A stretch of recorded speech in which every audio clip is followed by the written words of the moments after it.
مشورہ بھی مانگا اور ان کی رائے بھی۔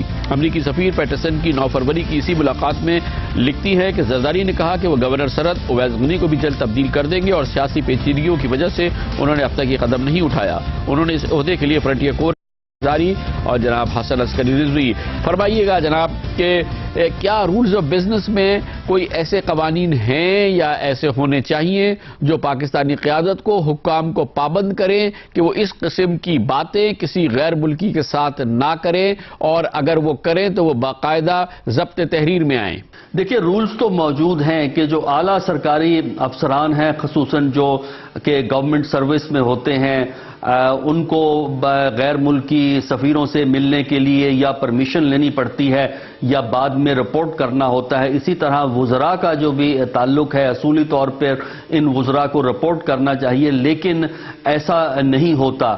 اور خاص کر امریکن ایمبیسی والوں کو ہمیشہ سے پچھلے 20-25 سال سے اتنی زیادہ فریڈم حاصل ہے کہ وہ بآسانی لوگوں سے ملتے ہیں، وزراء سے ملتے ہیں، پارلیمنٹیرین سے ملتے ہیں، بلکہ ہمارے سیاستدان تو خود امریکیوں کی تلاش میں ہوتے ہیں کہ ان سے تعلقات بن جائیں۔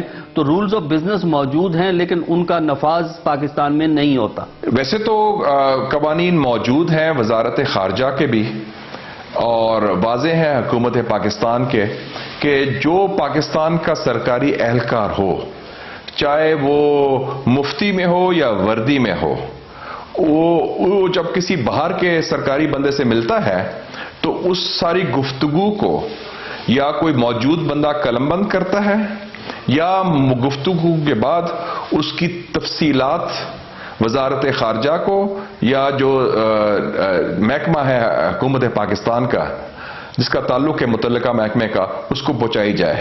تو مجھے افسوس ہے کہ یہ جو احکامات ہیں اس کی پاسداری نہیں کی گئی اور اس قسم کی گفتگو کی گئی جو میں سمجھتا ہوں کہ زیب نہیں دیتی پاکستان کی اعلیٰ قیادت کو۔ رولز آف بزنس میں بہت اسٹرکٹ ریگولیشنز ہیں، انسٹیٹیوشنل ریسٹرکشنز ہیں، فارن آفس کی پرمیشن چاہیے ہوتی ہے کسی بھی گورنمنٹ آفیشل کو، چاہے وہ ملٹری یا سول ہو، فارنر سے ملنے سے پہلے۔ لیکن رولز آف بزنس اسی وقت آپ آپریشنلائز کرتے ہیں جبکہ آپ کی انسٹیٹیوشنز ڈیولپ ہوتی ہیں اور انسٹیٹیوشنل ڈیسیجن میکنگ ہوتی ہے۔ یہاں تو ایک وائس رائے کا روپ دھارے نظر نہ آئے، اس حال صورتحال پہ قابو پایا کیسے جائے؟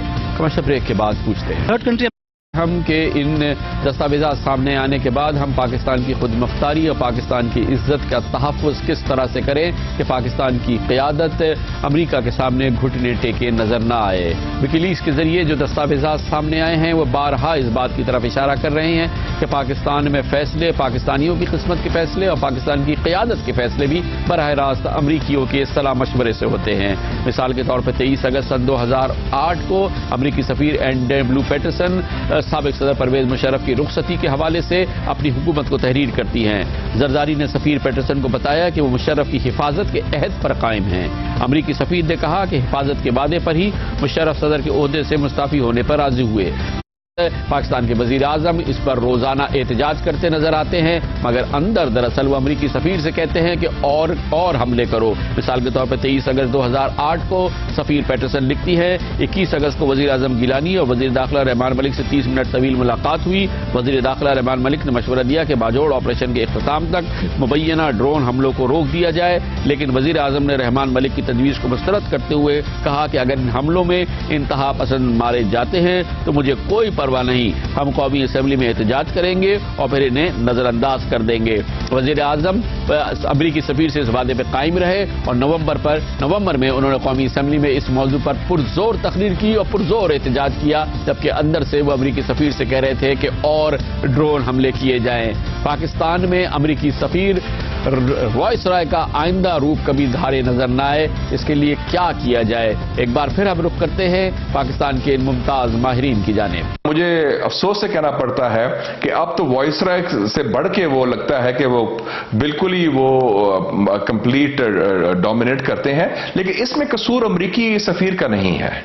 امریکی سفیر کو سپیس یا راستہ یا موقع ہمارے حکمران فراہم کرتے ہیں، اور ایسے حکمران جو خوف زدہ ہیں، جو سمجھتے ہیں کہ ان کی کرسی کا قائم رہنا اور اس کا تعلق امریکی خوشنودی سے ہے، یا جو وہ سمجھتے ہیں کہ اسلام آباد کا راستہ بذریعہ واشنگٹن ہے اور امریکی سفیر یا امریکی انتظامیہ کے NOC کے بعد ہی وہ برسر اقتدار آ سکتے ہیں یا برسر اقتدار رہ سکتے ہیں. تو اس کا قصوروار میں سمجھتا ہوں ہم اپنی قیادت کو میں کروں گا، نہ کہ امریکی سفیر کو. آپ اپنی غیرت اور نیشنلزم کو جگائیں. آپ کے رولرز ایک باعزت طور پہ اپنا رول ادا کریں تو وائس رائے کیوں بنے گا امریکن ایمبیسڈر؟ یہ تو آپ کے رولرز جب نیچے لیٹ جاتے ہیں امریکنوں کے، اور میں بار بار یہی کہوں گی امریکن تو ٹھیک ہے ایک درجے پہ ان کے سامنے تو لیٹتے ہیں، لیکن اور ایمبیسڈرز کے سامنے بھی، برٹش ہائی کمشنر کے سامنے بھی آپ جا کے راز سارے اپنے کھول دیتے ہیں، اور فارنرز کے سامنے بھی آپ یہی چیزیں کرتے ہیں. اور میں سمجھتی ہوں اتنی شرمناک بات ہے کہ جو اب ریویل ہو گیا کہ کس حد تک اور کس پیٹی لیول تک ہمارے رولرز جو ہیں وہ باتیں جا کے کرتے ہیں یہ امریکن ایمبیسڈر اور باقی ڈپلومیٹس کے سامنے. اس کے کئی طریقے ہیں جس سے کہ امریکی سفیر کے کردار کو کم کیا جا سکتا ہے. پہلا تو یہ ہے کہ حکومت جو ہے وہ اپنے اعلیٰ حکام کو، جس میں وزراء بھی ہیں، ان کو متنبع کرے کہ وہ اس طرح باہر کی ایمبیسیز کو نہ ملیں. دوسرے امریکی ایمبیسی کو بھی یہ انتباہ کرنے کی ضرورت ہے کہ وہ زیادہ اپنی کارروائیاں جو ہیں اتنی نہ کرے، بلکہ ان کارروائیوں کو محدود کیا جائے. تیسرا اس کا طریقہ کار یہ ہے کہ پاکستان کی جو اقتصادی انحصار ہے امریکہ پر، ورلڈ بینک پر، IMF پر، جب تک آپ اس انحصار کو کم نہیں کریں گے اس وقت تک امریکہ کے جو سفارت خانہ ہے اس کو انفلوئنس رہے گا. لہذا اور پرو US ہے یہ پورا ماحول. اسی کے ساتھ ہی دیکھا جائے گا کہ پاکستان میں نہ صرف حکمراں قیادت بلکہ تمام سیاسی قائدین کی بھی یہ کوشش ہوتی ہے کہ امریکیوں کو خوش رکھا جائے.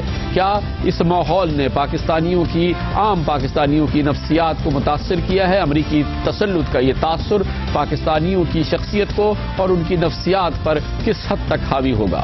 اس کو اپنے آپ پر مسلط کرنا یہ ہماری غلطی ہے، اس کی غلطی نہیں ہے. کئی ایسے ممالک ہیں دنیا میں جو امریکہ سے بڑے اچھے تعلقات رکھتے ہیں لیکن اسے اجازت نہیں دیتے کہ وہ فیصلہ کرے کہ اس کی کیا پالیسیز کے چوائسز ہوں گے. پاکستان میں وہ قابلیت موجود ہے.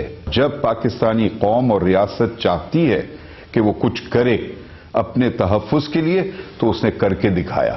امریکہ نے پوری کوشش کر ڈالی کہ ہم ایٹمی طاقت نہ بنیں، لیکن ہم نے بن کے دکھایا. تو جب ہمارے پاس یہ ریکارڈ موجود ہے کہ جب ہم چاہیں ہم ان کو آنکھ میں آنکھ ڈال کر بات کر سکتے ہیں اور اپنے عمل پر جاری رکھ سکتے ہیں اپنے عمل کو، تو مستقبل میں بھی اور موجودہ وقت میں بھی بے شک ویکی لیکس ہو یا نہ ہو، ہم اپنے مفادات اور اپنے قدروں کے بیسس پر اپنے پالیسی اور اپنے اعمال کو تشکیل دینا چاہیے. ہماری پالیسی ضرور اس کے دو پہلو ہیں. ایک طرف امریکی مداخلت بھی ہے، امریکی تسلط بھی ہے، امریکی اثر بھی ہے، امریکی دباؤ بھی ہے. لیکن دوسری طرف یہ وکی لیکس میں بھی آ گیا ہے کہ جو دباؤ آتا ہے، جو تسلط آتا ہے، اس کا پاکستان میں صلاحیت ہے مقابلہ کرنے کی.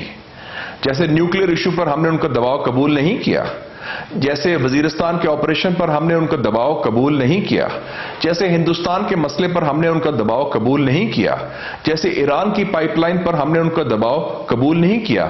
تو یہ ایک خوش آئند بات ہے کہ امریکی اثر و رسوخ کے باوجود، ہمارے حکمراں کے غلامانہ ذہن کے باوجود کچھ ایسے ایشوز ہیں اور ان کو خوف بنیادی طور پر کس کا ہے؟